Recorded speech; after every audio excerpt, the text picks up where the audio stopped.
पालक मंत्री चंद्रशेखर बावनकुले की अध्यक्षता में शनिवार को नागपुर शहर के विषयों को लेकर बैठक हुई।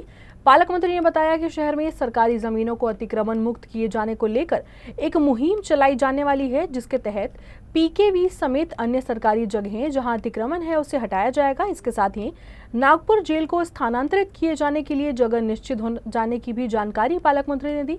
इसके साथ ही लंदन स्ट्रीट में एक भव्य सभागृह और मोर भवन के साथ गणेशपेठ बस स्टैंड की नूतनीकरण प्लान पर भी इस बैठक में चर्चा हुई।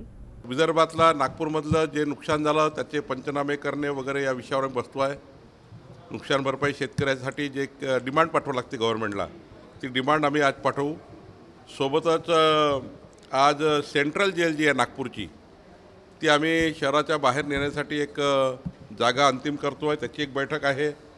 सोबतच नागपूर जिल्ह्यामध्ये प्रधानमंत्री आवास योजनेचा NMRDAचा DPR आम्हाला तयार करायचा, याची एक बैठक आहे। सोबतच आम्ही या ठिकाणी विदर्भातले नागपुरातले सिंचन प्रकल्प या विषयावर मी सिंचन खात्याची बैठक घेणार आहे।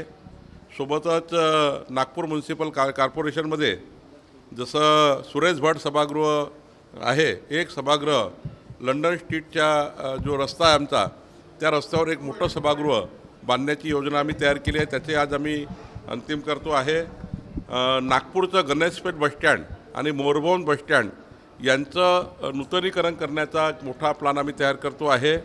सोबतच जे आपल्या या ठिकाणी पंजाबराव देशमुख PK विद्यापीठ आहे, त्या ठिकाणी काही मोठ्या प्रमाणावर अतिक्रमण झाले आहे, ते अतिक्रमण निष्कासित करण्याचा विचार आम्ही करतो आहे।